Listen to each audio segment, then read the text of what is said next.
Nos visita hoy Mabel Bianco, que es médica especialista en salud pública y presidente desde hace muchos años. Ahora nos va a contar la trayectoria de la Fundación para el Estudio y la Investigación de la Mujer.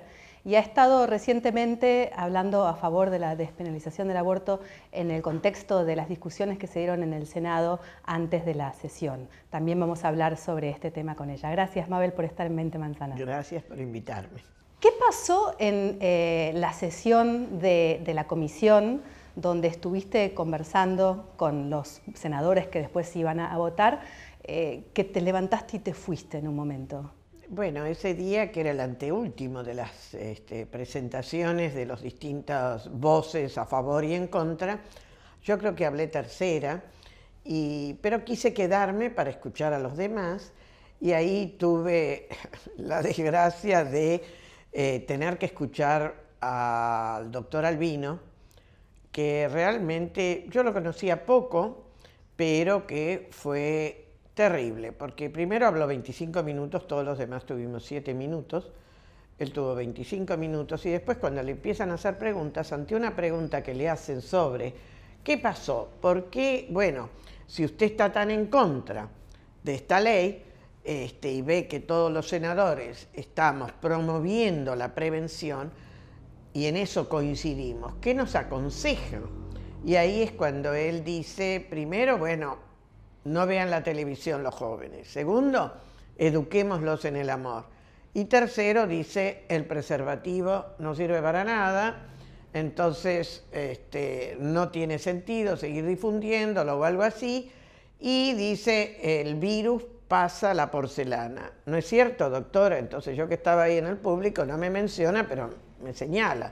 Yo no podía aceptar eso y por lo tanto, como no podía hablar y no le podía contestar, entonces decidí, simplemente dije, no, esto no lo puedo tolerar, en voz alta, pero no se escuchó porque no tenía micrófono, me retiro. Y ahí fue que me levanté y me fui. Él habló del HIV, ¿no? O sea, sí, introdujo un tema que de repente no era el tema que se estaba hablando en ese momento, y te quiero preguntar por esto.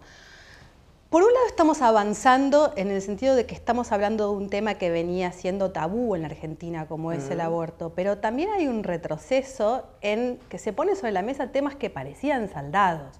Y te lo pregunto a vos también como médica epidemióloga, que has trabajado específicamente sobre el tema del SIDA hace ya varios años, y que pareciera como que uno ya sabía cuáles eran los mecanismos de prevención del SIDA. O sea, ¿por qué surgen de vuelta estos temas que parecían saldados? Bueno, primero porque hay una responsabilidad del Estado. Yo estuve a cargo del programa de SIDA en el 2000-2001 y la verdad que hicimos la primera campaña masiva, La confianza no alcanza se llamaba, con los 2 preservativos, como si fueran las alianzas, porque para indicar que en la misma relación estable y dentro del matrimonio, la verdad que había que cuidarse, porque el VIH es un virus que puede sobrevivir mucho tiempo en el organismo sin presentar manifestaciones. Y entonces uno no sabe bien todo lo que ha pasado previamente, lo que ha vivido los 2 personas de cualquier sexo que están en la pareja y que por lo tanto deben de cuidarse lo mismo, deben de tener recaudos. Bueno, todo lo que nos costó hacer esa campaña, que tuviéramos solamente una carta de electores en contra en el diario La Nación, que fue todo un trabajo de hormiga y que seguimos trabajando y que el Ministerio de Salud sigue comprando preservativos y sigue apoyando las campañas que hacemos las organizaciones no gubernamentales, porque lamentablemente el gobierno no volvió a hacer otra campaña, ni el gobierno nacional ni los gobiernos provinciales. Entonces, con todo lo que nos costó, con lo que conseguimos finalmente... ¿Cuándo fue la campaña, perdón? 2001 fue la campaña esta, que lo hicimos con el proyecto Lucida, y bueno, y esto se siguió trabajando. Bueno, esto conseguimos tener que ahora un 80% más o menos de los menores de 25 años usan el preservativo en todas las relaciones sexuales. Todavía nos quedó un poquito que no, pero a medida que salimos de los 25 años y va para arriba y que ya estabilizan relaciones, eso nos sigue costando. Y entonces que este señor venga de un plumazo a decir eso, y que además traiga la porcelana, como hizo muy rápidamente la respuesta de una empresa nacional, productora de preservativos, que dijo, bueno, por lo menos nosotros vendemos los de látex.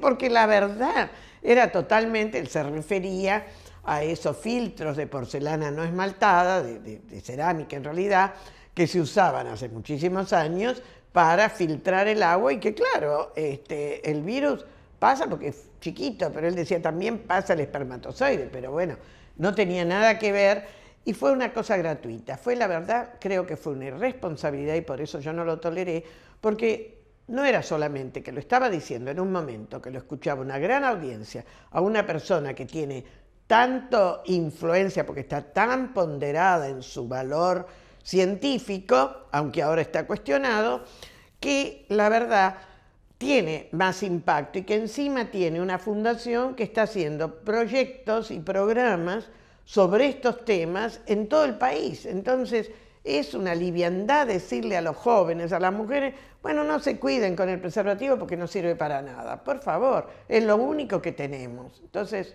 el tema de la prevención ha estado muy presente en el debate porque claramente mientras más prevención, menos embarazos indeseados y por lo tanto menos necesidad de acudir a un aborto. De hecho, en la sesión del Senado, una diputada por Córdoba dijo que en su provincia se le dificultaba mucho el tema porque había mucha oposición a dar educación sexual a los chicos para que se fomente la prevención. ¿Cuán importante es este tema? Bueno, mira, es tan importante, pero ahí hubo realmente una hipocresía, porque hablábamos de distintas cosas. Nosotros hablamos de educación sexual integral, que es la ley que se aprobó en el 2006. Pero ellos hablan de una educación sexual, no le agregan lo de integral, y ahí es donde viene Albino que dice el amor, y todos sabemos que con el amor es muy lindo, pero las relaciones sexuales ocurren, y con ese amor, si no hay protección, los chicos se embarazan, además que se embarazan, se infectan con el VIH o con la sífilis o con el papilomavirus o con otras enfermedades de transmisión sexual.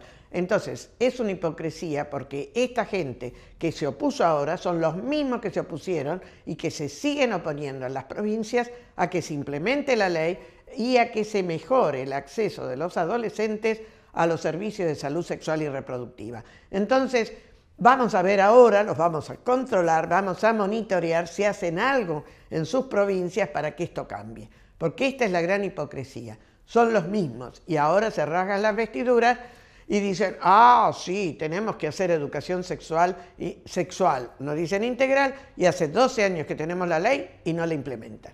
¿Qué sensación tenés de este debate que empezó hace poco, muy poco, ¿no? El presidente Mauricio Macri dijo la palabra aborto en el inicio de las sesiones legislativas de este año. Sí. Y antes de eso, el debate estaba en la sociedad, pero no se había, digamos, transparentado, no se había habilitado, tal cual. En este periodo, hasta la sesión de hace pocos días, donde finalmente se rechazó el proyecto que venía de diputados, ¿qué sensaciones tuviste? Mira, primero de todo, que esto fue algo en lo cual la política estuvo ausente. Los partidos políticos, todos, no discutieron esto en el seno de ellos para llegar, por lo menos a decir, bueno, no tenemos un acuerdo, demos libertad de conciencia. Dijeron, damos libertad de conciencia porque no quisieron discutirlo, y entonces ahí tuvimos que cada uno reaccionó, los representantes, porque la cosa quedó a nivel individual de los representantes, y cada uno reaccionó con su creencia, con su cosa, y hubo cosas horribles en senador. Que haya senadores, hombres y mujeres, que dijeron, bueno, yo no leí el proyecto, pero estoy en contra. Por favor, es una falta de respeto. Otros que dijeron, se discutió poco, 4 meses y medio, primero discutiendo en diputados, después en Senado. Claro, fueron los que no fueron a escuchar, ni se gastaron en ir a escuchar, que se discutió poco o ellos se prestaron poco a los oídos para escuchar. Y los otros que entonces dijeron, bueno, en realidad yo creo que mi conciencia, mi creencia o los que dijeron, bueno, mis hijos, cada uno ponía una cosa totalmente mínima y para eso no elegimos, son representantes del pueblo.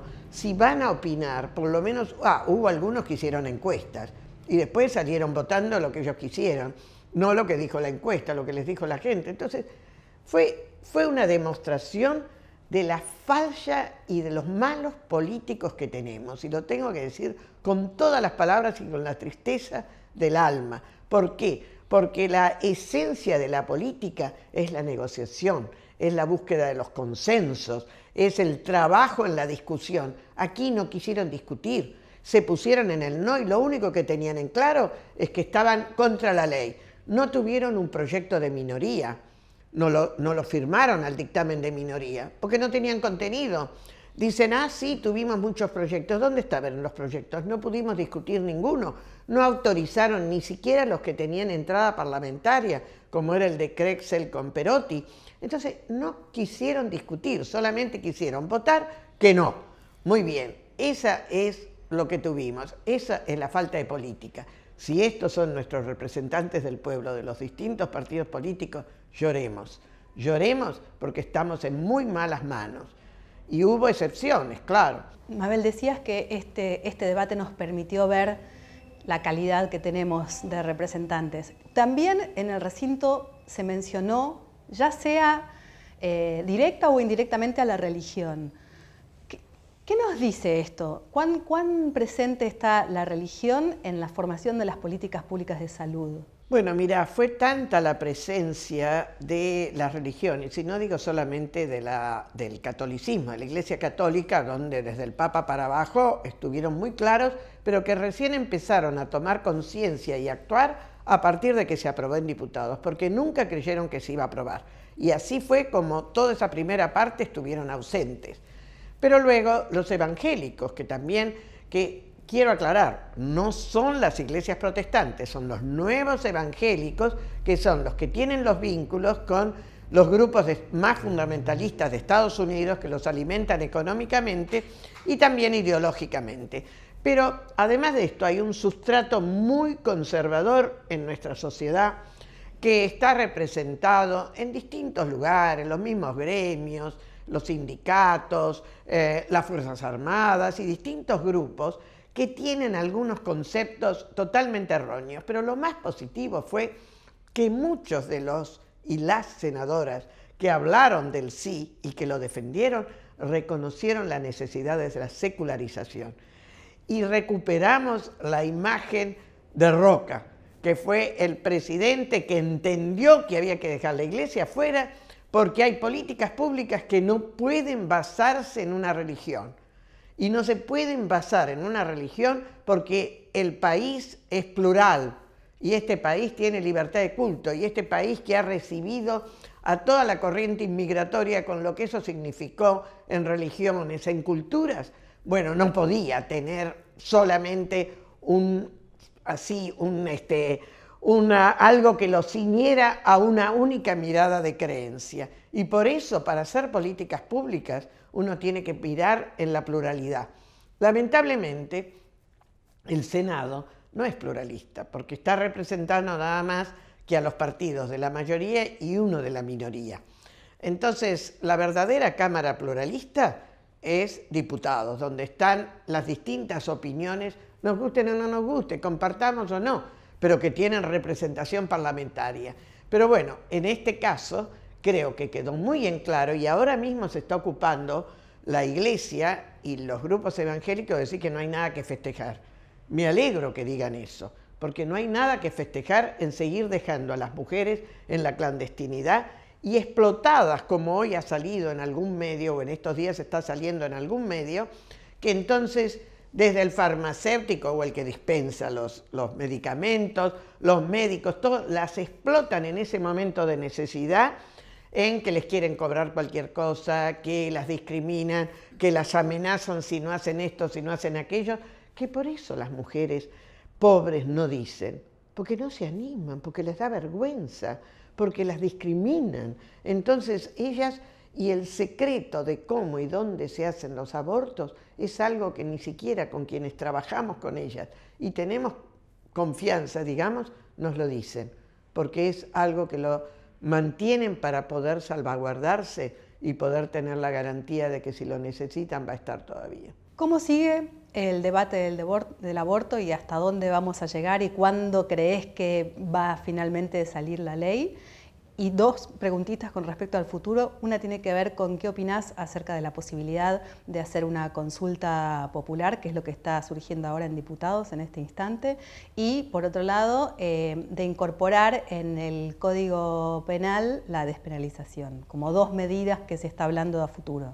Primero, yo creo que hacer una consulta popular, yo no estoy de acuerdo, porque creo que no es necesario, implica un gasto increíble.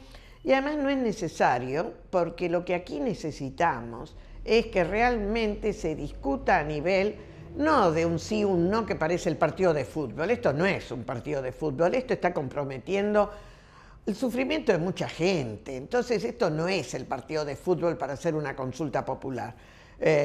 Así que me parece que eso no va y que por eso fue descartado. Me parece que es bueno que el gobierno se ponga las pilas y mande algo en el Código Penal que signifique la despenalización, eso me parece muy bueno, y creo que volveremos con una ley más adelante, porque aunque se cambie el Código Penal, con la despenalización no es lo mismo que la ley, pero en el entretanto, primero, si se cambia el código, podemos despenalizar, ya es algo, podemos mantener lo que ahora dice el Código Penal de 1921, que son las exclusiones, y le podríamos agregar los fetos inviables, que ya es un avance, que en el 1921 no se conocía la genética que se conoce ahora, y entonces no se podía saber.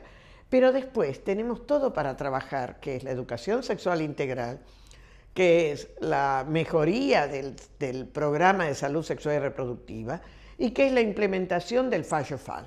Entonces, si nosotros empezamos a trabajar todo eso, y ahí son los ministerios de educación y los ministerios de salud, y esto es el Ministerio Nacional, pero también son los ministerios provinciales, porque el Ministerio de Educación, con la Ley de Educación, lo que hizo fue, llegó hasta el currículum, como ahí cuando quiso decir, bueno, hagamos un compromiso de implementación, hubo varias provincias como Salta, como San Juan y varias otras que le dijeron, eso no, se guardó, nunca más lo discutió y lo que siguió haciendo es dando cursos y talleres para capacitar al personal y hacer el material. Muy bueno, pero no atacó la política. Y por esto, si no hay decisión política, no va a funcionar. Entonces nosotros necesitamos un Ministerio de Educación que negocie con los ministros de Educación de todo el país, de los distintos sectores políticos, que tenga capacidad de negociar y que en serio negocie y explique por qué necesitamos esto. Ahora dicen muy bien la campaña de prevención del embarazo no intencional en la adolescencia. Bueno, que lo expliquen, que lo indiquen y que lo negocien. Ellos tienen fuerza para negociarlo, o por lo menos tienen que intentarlo. Y lo mismo pasa en salud. En salud hay un compromiso, hace varios años, en el 2000, ya no me acuerdo muy bien, pero todavía estaba Ginés en el ministerio.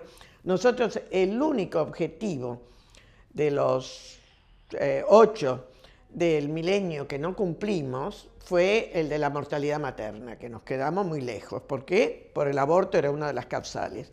Bueno, ahí Ginés lo llevó, Ginés González García lo llevó a un COFESA, que es el Consejo Federal de Salud, y bueno, se acordó. Como él después se fue, no hubo otro ministro que lo levantara, eso no se cumplió. Y la verdad que hay un campo muy importante donde los ministerios de salud de las provincias, porque el nacional no tiene efectores, no tiene hospitales, entonces puede decir cosas, puede comprar los insumos, puede capacitar, pero a la hora de la verdad, tanto en salud como en educación, si las provincias no asumen esto políticamente, no pasa nada. Es un país federal. Claro. Entonces, bueno, ahora vamos a estar controlando eso, pero creo que esta negociación política se tiene que dar. el gobierno tiene que asumir la responsabilidad de que entonces desde el gobierno nacional, porque después, cuando los organismos de derechos humanos, que los senadores se ocuparon de decir que dicen en contra y que todo lo que incorporamos en la Constitución del 94, al contrario, está en contra del aborto, es totalmente en contra, pero cuando viene el Comité de los Derechos del Niño, el Comité de la Tortura, el Comité de la CEDAW, de la Igualdad de Mujeres, cuando vienen y dicen al país que tiene que cumplir con el derecho de las mujeres, los niños, a poder decidir frente a la reproducción y entre ellos al acceso al aborto seguro, el que da la cara y tiene que decir no lo pude cumplir es el gobierno nacional, mientras que para concretarlo necesita los gobiernos provinciales. Entonces aquí hay una responsabilidad compartida que hasta ahora no se ha concretado. Vamos a tratar de que se concrete y que pasemos de palabras a efectividades conducentes, como decía don Hipólito. Mabel, el año pasado recibiste un premio de la ONU por tu trayectoria en la lucha de los derechos de la mujer. Contanos un poquito qué es lo que has visto desde que empezaste a presidir el FEIN y qué has hecho en la materia. Bueno, en estos 29 años, cumplimos 29 años ahora en julio pasado, así que nunca lo festejamos, creo que con los 30 vamos a tener que festejar. Bueno, nosotros, nuestra organización siempre trabajó por los derechos de las mujeres y nosotros cuando nos constituimos en el 89, privilegiamos la participación y la igualdad de las mujeres en los derechos a la participación política y social, al trabajo, a la educación y a la salud. Y en la salud privilegiamos la salud sexual y reproductiva. Y ahí nos dimos cuenta, y por eso, bueno, no solamente por mi especialidad, sino que nos dimos cuenta que para hablar con hombres y mujeres, y sobre todo con adolescentes de ambos sexos, de sexualidad en este país, el SIDA nos ayudaba. Y entonces nosotros pasamos a ser una organización muy experta en SIDA porque usamos el VIH y la infección del VIH para poder llegar a hablar de la sexualidad, que es el núcleo donde está la desigualdad. Y bueno, fue una estrategia, esto nos llevó siempre a trabajar mucho con otras organizaciones.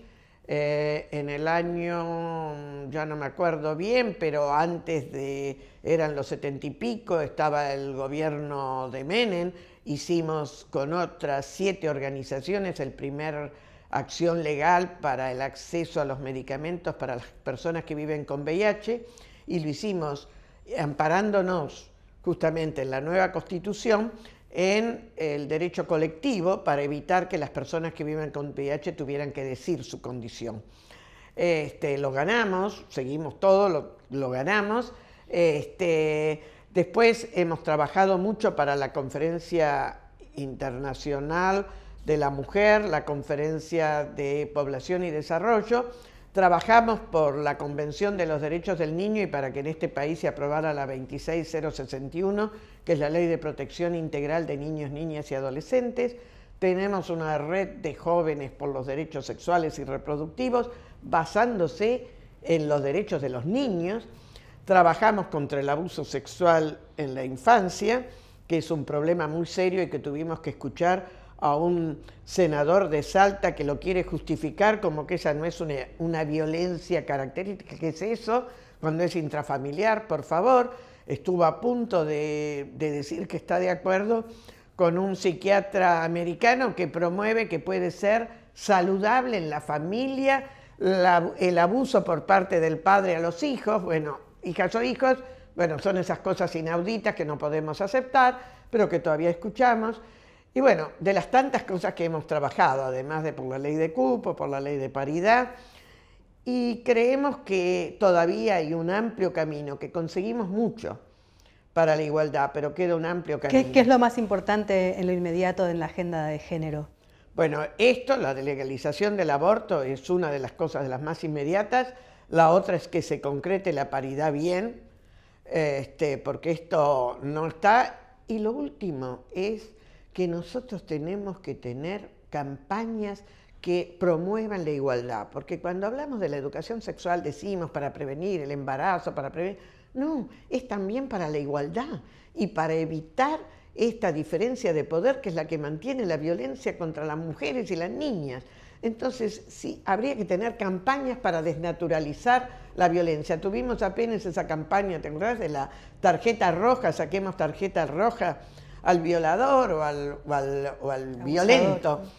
Bueno, tendríamos que tener muchas de esas campañas, porque ahí está la base. No las tenemos. Ojalá lo podamos hacer.